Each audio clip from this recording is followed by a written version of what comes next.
En los primeros años del siglo VIII, cuando casi toda la península ya estaba sometida por los musulmanes, en las montañas húmedas y difíciles de Asturias, apareció un hombre que terminaría cambiando la historia de España. Se llamaba Pelayo, y era un noble visigodo con sangre de linaje antiguo. Con el paso del tiempo, su nombre se convirtió en la primera chispa de esperanza en medio de la oscuridad que vivía la España cristiana. Fue él quien dio origen al reino de Asturias y puso en marcha un proceso que duraría cerca de 800 años, lo que después se conocería como la Reconquista. Pero más allá de las leyendas, conviene preguntarse quién era realmente ese hombre. ¿Qué lo llevó a enfrentarse al poder más fuerte de su tiempo?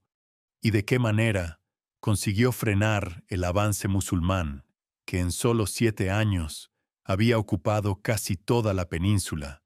Para entender lo que hizo, hay que mirar al año 711, cuando el reino visigodo de Hispania estaba prácticamente roto por dentro.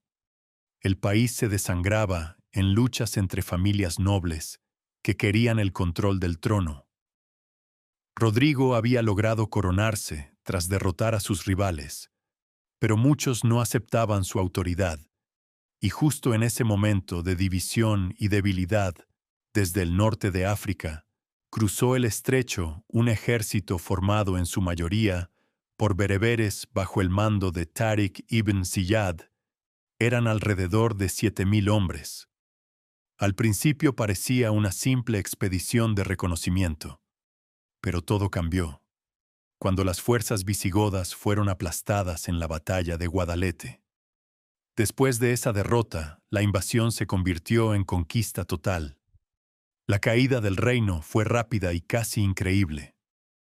En pocos meses, las ciudades que durante siglos habían sido el corazón del poder visigodo fueron cayendo una tras otra. Toledo, la capital, quedó abandonada sin presentar resistencia. Córdoba, Sevilla y Mérida capitularon tras asedios breves, y la nobleza tuvo que tomar una decisión amarga: pelear hasta morir o llegar a acuerdos para salvar tierras y privilegios muchos. Optaron por pactar.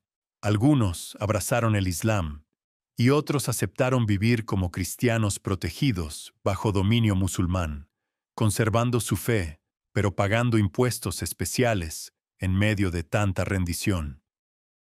Pelayo fue diferente.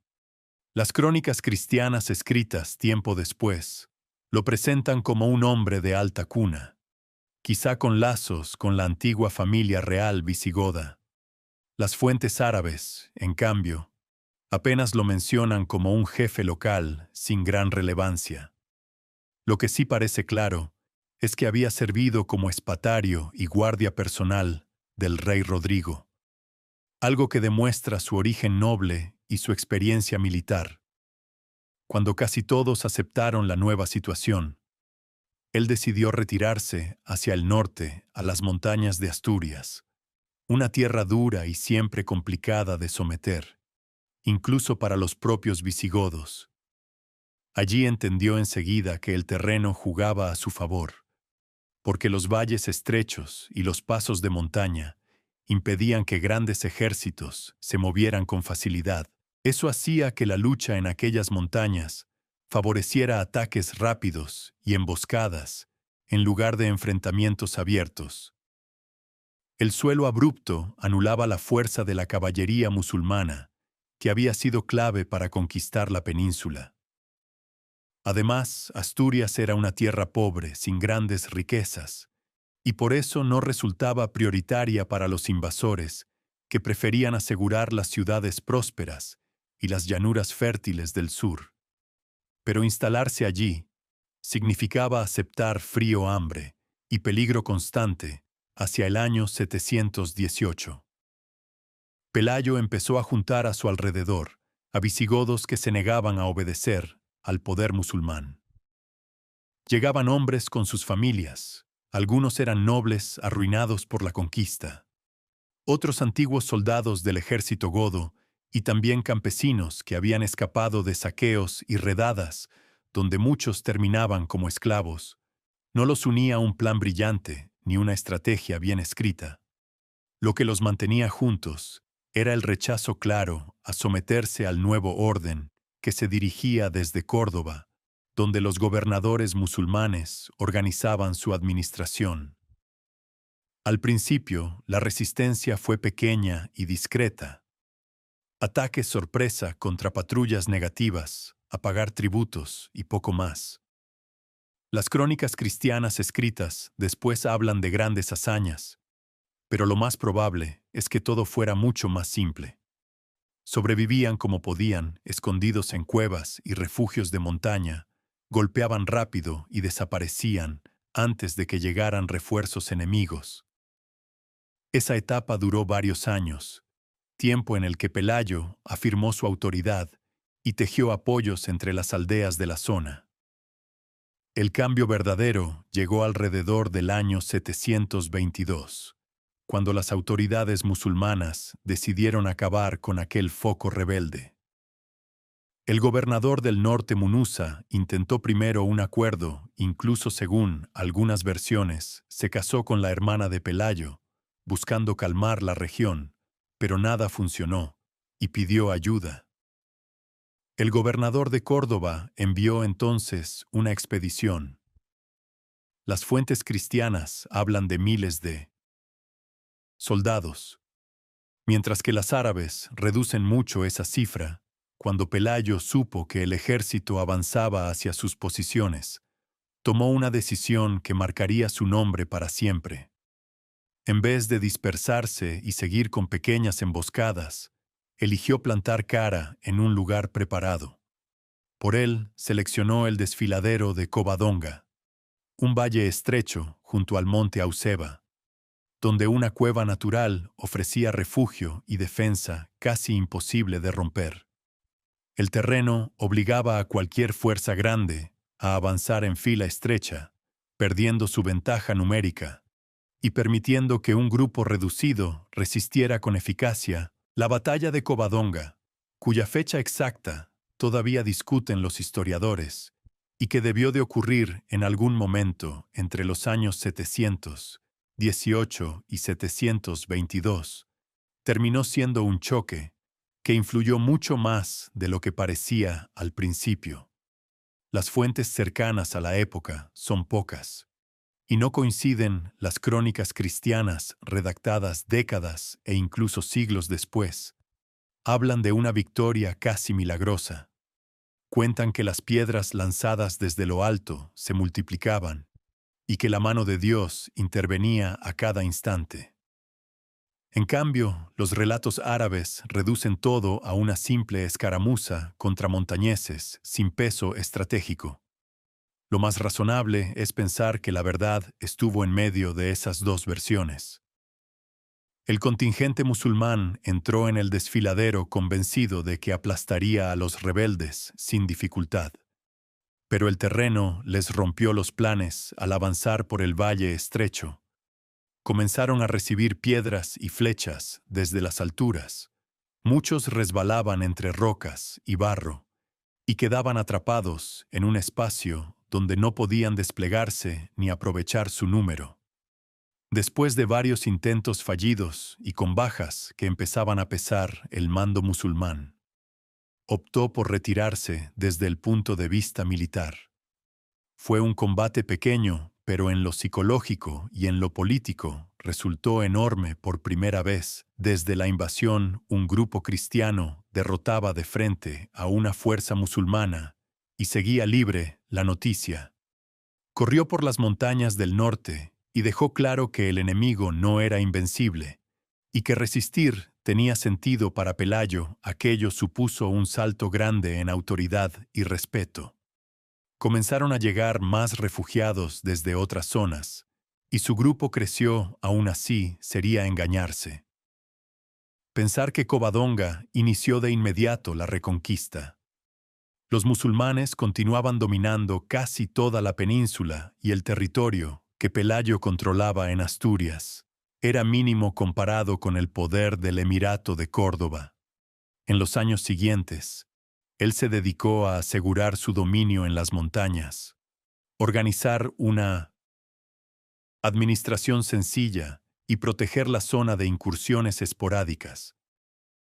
Las crónicas hablan de expediciones de castigo enviadas contra él, pero ninguna consiguió penetrar de verdad en el núcleo de su territorio hacia el año 722. Sus seguidores lo proclamaron rey, un título más simbólico que otra cosa, porque su reino no era mucho más que varios valles con refugiados y aldeas dispersas.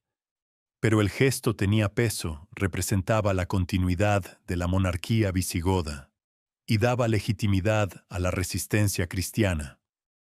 Pelayo no quería ser visto como un cabecilla rebelde cualquiera, sino como heredero legítimo del reino destruido por la invasión. Esa idea sería clave en el futuro, porque presentaba la reconquista, no como una guerra para conquistar algo nuevo, sino como la recuperación de tierras cristianas que habían sido arrebatadas, y así gobernó hasta el final de su vida. Hacia el año 737, Pelayo ya había dado forma a algo que podía llamarse reino. Organizó una administración sencilla, inspirada en el antiguo modelo visigodo, pero ajustada a la pobreza y limitaciones de Asturias. Buscó acuerdos con señores de las montañas cántabras y también con jefes de zonas vascas, y poco a poco extendió su influencia hacia el este. Además, empezó a dar un sentido más profundo a la resistencia, mezclando política y fe. Presentaba la lucha contra los musulmanes como una misión destinada a devolver el cristianismo a España. En aquel tiempo, la religión marcaba la identidad de las personas y su lealtad. Por eso, la invasión no se veía solo como un cambio de gobernantes, sino como una amenaza directa a la fe Pelayo. Y los que vinieron después reforzaron la idea de que Asturias era el último refugio cristiano, un territorio bajo protección divina, con el deber de recuperar las tierras perdidas. Ese relato ayudó a mantener unido al pequeño reino en años difíciles y dio justificación a la guerra constante. Pero él no fue un hombre cegado por el fanatismo. Las pocas noticias que existen muestran a alguien práctico que entendía cómo funcionaba el poder. Cuando convenía, pactaba con autoridades musulmanas, aceptaba treguas y evitaba campañas imposibles. Sabía que no podía enfrentarse al Emirato de Córdoba en campo abierto, así que prefirió asegurar lo que podía defender y esperar mejores oportunidades. También fue cuidadoso con las alianzas familiares. Casó a su hija Ermesinda con Alfonso, hijo de Pedro, duque de Cantabria. Con eso unía su casa a otra familia fuerte y garantizaba la sucesión, porque Alfonso acabaría siendo rey. Esos matrimonios eran clave en una época donde el poder dependía de la sangre y la fidelidad personal. Pelayo estaba tejiendo una red que sostuviera el reino incluso después de su muerte. Mientras tanto, en el resto de la península, el dominio musulmán no era tan sólido como parecía. El emirato tenía tensiones internas, conflictos entre árabes y bereberes, rivalidades entre clanes y fricciones con la población cristiana sometida. Esas divisiones serían aprovechadas más adelante por los asturianos. Además, los gobernadores del sur estaban más ocupados en asegurar ciudades ricas y resolver disputas propias que en perseguir a un grupo reducido en montañas pobres. Esa falta de atención dio a Asturias tiempo para afirmarse y crecer. Y hacia el año 737, Pelayo murió. No se conocen detalles claros. Las crónicas cristianas dicen que fue una muerte natural, y así terminó la vida del hombre que había iniciado todo. Después de gobernar unos 15 años, fue enterrado en Cangas de Onís, que había funcionado como centro de su pequeño reino. Su hijo Fabila ocupó el trono, pero solo por un corto tiempo, ya que murió alrededor de 2 años más tarde, al parecer, en un accidente de caza. Y entonces la corona pasó a Alfonso, el esposo de Ermesinda, quien siguió el camino iniciado por su suegro, ampliando el territorio y reforzando las bases que ya estaban puestas. La huella de Pelayo va mucho más allá de las batallas que ganó o de las decisiones políticas que tomó. Convirtió una resistencia que podía haber quedado en algo pasajero y local en un proyecto. Con visión de futuro, dio forma a la idea de la reconquista, presentando la guerra contra los musulmanes.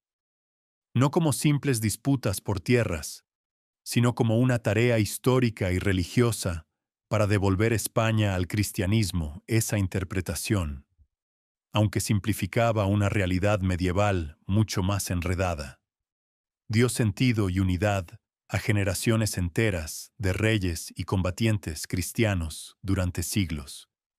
Además de la ideología, dejó ejemplos prácticos.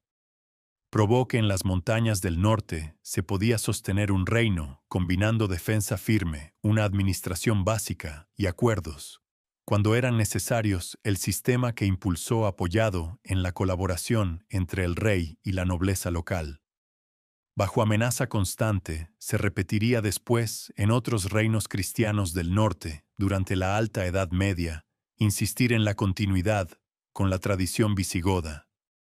Dio legitimidad a los monarcas asturianos y más tarde a los de León y Castilla.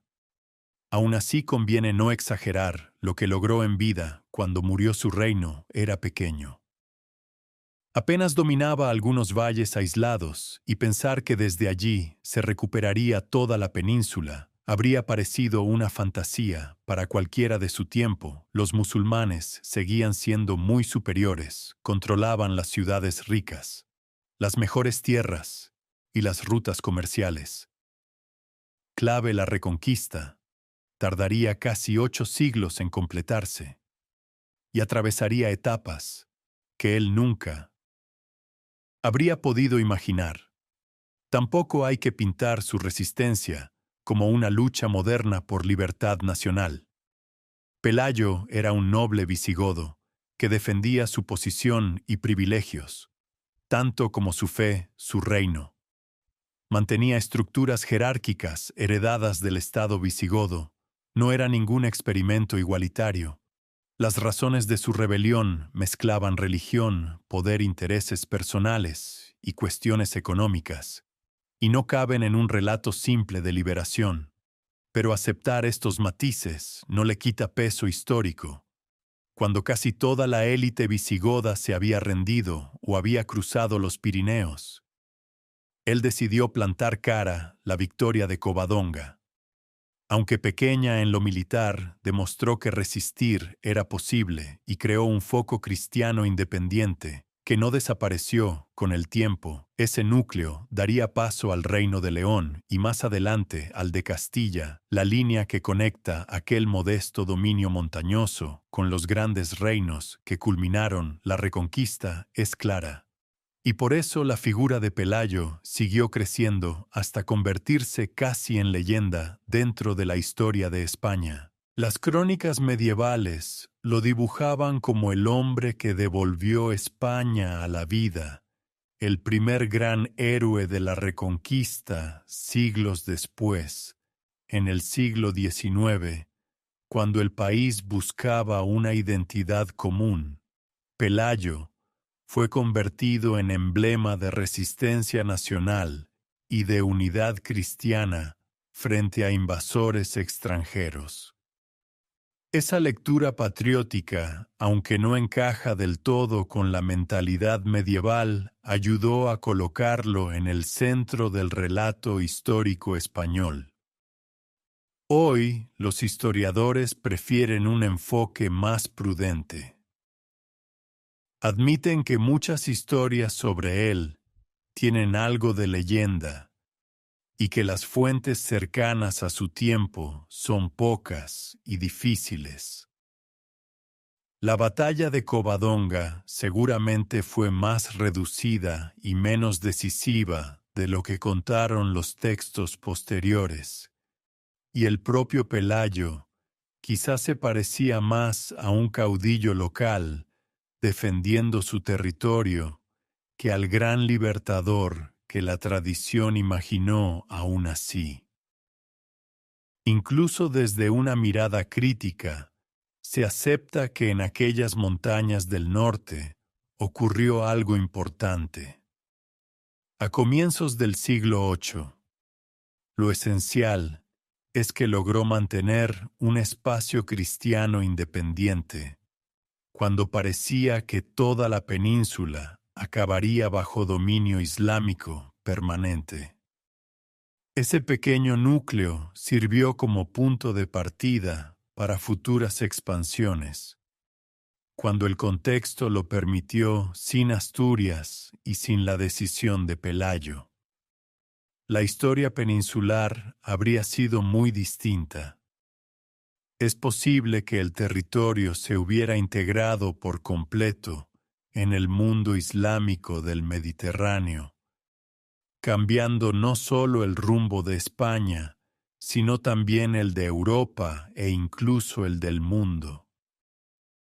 Uno puede preguntarse qué habría pasado si él hubiera hecho lo mismo que tantos nobles visigodos y aceptado la nueva autoridad.